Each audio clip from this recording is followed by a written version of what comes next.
کیا آپ نے کبھی سوچا ہے کہ پاکستان کا موجودہ سیاسی اور ریاستی ڈھانچہ آخر بنا کیسے؟ اس تفصیلی جائزے میں ہم پاکستان کی تاریخ کی 3 سب سے اہم دہائیوں کا سفر کرنے والے ہیں۔ یہ وہ وقت تھا جب اقتدار کا پینڈولم کبھی سویلین تو کبھی فوجی قیادت کے درمیان جھولتا رہا۔ یہ جاننا واقعی بہت دلچسپ ہے کہ کس طرح ہر دور نے ملک کو ایک نئی شکل دی۔ تو چلیں وقت ضائع کیے بغیر اس تاریخی سفر کا آغاز کرتے ہیں۔ ہمارے آج کے اس جائزے کا روڈ میپ بالکل سیدھا سا ہے۔ ہم ان 5 اہم سنگ میلوں سے گزریں گے۔ ذوالفقار علی بھٹو کا دور، 1973 کا تاریخی آئین، جنرل ضیاء الحق کے دور کی اسلامائزیشن، 90 کی دہائی کے جمہوری ادوار اور آخر میں جنرل پرویز مشرف کا دور۔ ان پوائنٹس کو ذہن میں رکھیے گا تاکہ آپ اس پورے ارتقاء کو آسانی سے کنیکٹ کر سکیں۔ تو شروعات کرتے ہیں اپنے پہلے حصے سے، یعنی ذوالفقار علی بھٹو کا دور۔ یہ 1971 کے فوراً بعد کا وقت تھا اور یقین مانیں یہ ملک کے لیے ایک انتہائی نازک اور مشکل ترین موڑ تھا۔ ٹائم لائن پر نظر ڈالیں تو آپ دیکھیں گے کہ چیزیں کتنی تیزی سے بدل رہی تھیں۔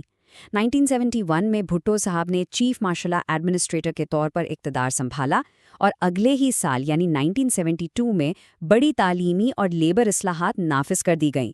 پھر 1973 میں ملک کو اس کا نیا اور مستقل آئین مل گیا۔ سوچیں صرف چند سالوں میں کتنا کچھ ہو رہا تھا۔ اب ذرا اس وقت کے حالات کا تصور کریں۔ 1971 کی جنگ کے بعد کا صدمہ، 93,000 جنگی قیدی اور ایک ٹوٹی ہوئی معیشت۔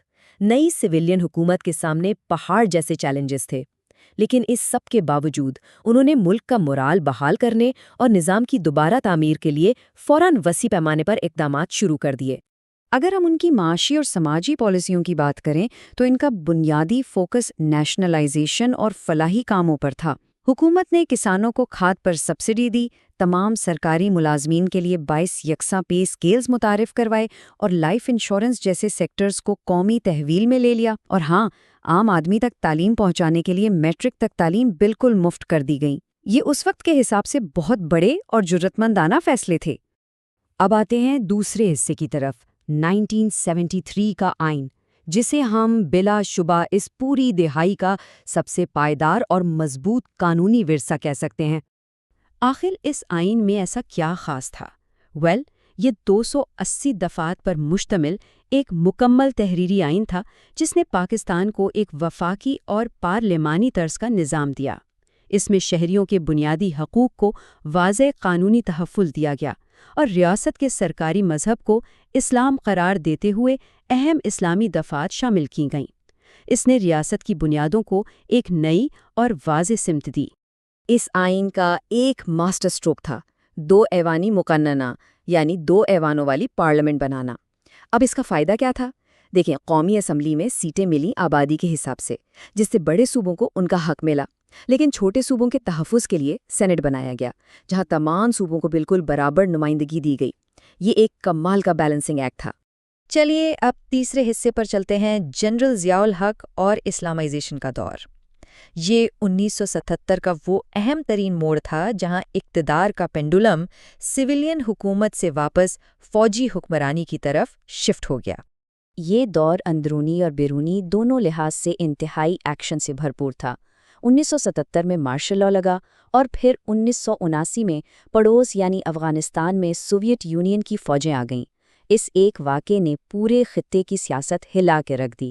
ملک کے اندر 1980 میں زکوٰۃ و عشر کا قانون لایا گیا اور بعد ازاں 1985 میں غیر جماعتی بنیادوں پر الیکشنز کروائے گئے۔ اس دہائی کی سب سے نمایاں شناخت ریاستی ڈھانچے کو اسلامی اصولوں کے قریب لانے کی مہم تھی۔ باقاعدہ وفاقی شرعی عدالت قائم کی گئی تاکہ ملک کے تمام قوانین کو اسلامی سانچے میں پرکھا جا سکے۔ عوامی سطح پر احترام رمضان آرڈیننس آیا اور اسکولوں کالجوں میں BA تک مطالعہ پاکستان اور اسلامیات کی تعلیم کو لازمی قرار دے دیا گیا۔ اب ذرا افغان جنگ کے امپیکٹ پر بات کرتے ہیں۔ 1979 کی سوویت مداخلت ایک ایسا جیو پولیٹیکل بھوچال تھا جس کے جھٹکے پاکستان نے براہ راست محسوس کیے۔ ایک طرف تو امریکہ، چین اور عرب دنیا سے بے تحاشا عالمی امداد کا سیلاب آ گیا جس نے معیشت کو سہارا دیا، لیکن دوسری طرف ذرا سوچئے، 30 لاکھ سے زائد افغان مہاجرین پاکستان آ گئے۔ یہ آبادی اور معیشت پر ایک بے پناہ بوجھ تھا جس کے اثرات آج تک محسوس کیے جاتے ہیں۔ اب ہم داخل ہوتے ہیں چوتھے حصے میں، یعنی 1988 سے 1999 تک کے جمہوری ادوار۔ یہ وہ وقت ہے جسے اکثر سیاسی میوزیکل چیئرز کا دور بھی کہا جاتا ہے۔ اگر آپ اس ٹائم لائن کو دیکھیں تو پینڈولم کی سپیڈ کا اندازہ ہوگا۔ 1988 میں بے نظیر بھٹو آئیں، 1990 میں نواز شریف، 1993 میں پھر بے نظیر بھٹو اور 1997 میں دوبارہ نواز شریف۔ ان دونوں لیڈرز نے دو بار حکومت بنائی، لیکن کمال کی بات یہ ہے کہ کوئی بھی اپنی آئینی مدت پوری نہ کر سکا۔ سیاسی عدم استحکام عروج پر تھا۔ لیکن اس سیاسی اٹھا پٹک کے باوجود ملک میں معاشی اور انفراسٹرکچر کے لحاظ سے کافی کام ہو رہا تھا۔ اسی دور میں صنعتوں کی نجکاری یا پرائیویٹائزیشن شروع کی گئی تاکہ حکومتی بوجھ کم ہو۔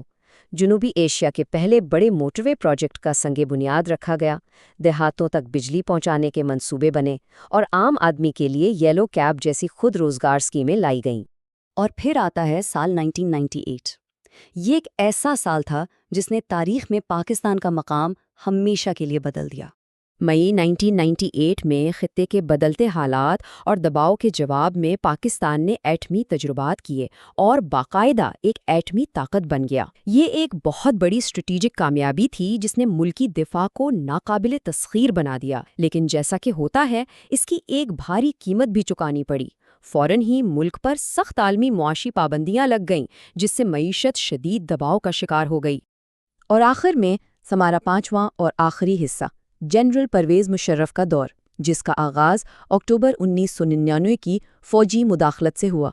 مشرف دور کی شروعات کافی سٹرکچرڈ تھی۔ 1999 میں اقتدار میں آنے کے بعد 2000 میں مقامی حکومتوں کا ایک نیا نظام متعارف کرایا گیا۔ پھر 2001 میں 9/11 کا واقعہ ہوا جس نے پاکستان کی خارجہ اور داخلہ پالیسی کو 180 ڈگری پر گھما دیا، اور 2002 میں لیگل فریم ورک آرڈر یعنی LFO اور نئے الیکشنز کے ذریعے سیاست کا ایک نیا باب شروع ہوا۔ اس دور کی سب سے دلچسپ اور بڑی انتظامی تبدیلی ان کا ڈیولیوشن آف پاور پلان تھا۔ انہوں نے اختیارات کو نچلی سطح پر منتقل کرنے کے لیے اسے 3 حصوں میں بانٹ دیا۔ گراس روٹ لیول پر یونین کونسل، اس سے اوپر تحصیل کونسل اور پھر ڈسٹرکٹ کونسل۔ آئیڈیا یہ تھا کہ مقامی مسائل حل کرنے کے انتظامی اور مالی اختیارات براہ راست مقامی لوگوں کے پاس ہوں۔ اب ذرا 2002 کے انتخابات کے ان اعداد و شمار پر غور کریں۔ قومی اسمبلی کی ساخت ہی بدل دی گئی۔ کل نشستیں بڑھا کر 342 کر دی گئیں، جن میں سے 272 جنرل سیٹیں تھیں۔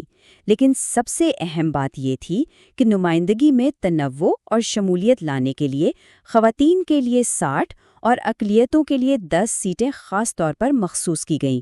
معاشی محاذ پر اس دور میں بینکوں اور بڑی صنعتوں کی تیزی سے نجکاری کی گئی جس سے ملک میں فورن انویسٹمنٹ آئی۔ آپ کو یاد ہوگا یہی وہ دور تھا جب ملک میں موبائل فونز اور ٹیلی کمیونیکیشن کا زبردست انقلاب آیا، پرائیویٹ ٹی وی چینلز کی بھرمار ہوئی اور حکومت کی طرف سے 9/11 کے بعد کے عالمی حالات میں روشن خیالی یا انلائٹنڈ ماڈریشن کی پالیسی کو پروموٹ کیا گیا۔ تو جیسا کہ ہم اپنے جائزے کے اختتام کو پہنچ رہے ہیں، ذرا اس سوال پر سوچیے گا ضرور۔ 1971 سے 2000 کی دہائی تک سویلین اور فوجی قیادت کے درمیان یہ جو اقتدار کا پینڈولم بار بار جھولتا رہا، اس نے آج کے پاکستان کے سیاسی اور ریاستی ڈھانچے پر کیا گہرے اثرات چھوڑے ہیں؟ ظاہر ہے آج کی سیاست اور ان تاریخی پالیسیوں کا آپس میں گہرا تعلق ہے۔ مجھے امید ہے کہ اس تجزیے سے آپ کو تاریخ کے ان پیچیدہ اور اہم ادوار کو سمجھنے میں بہت مدد ملی ہوگی۔ اپنا خیال رکھیے گا۔ اللہ حافظ۔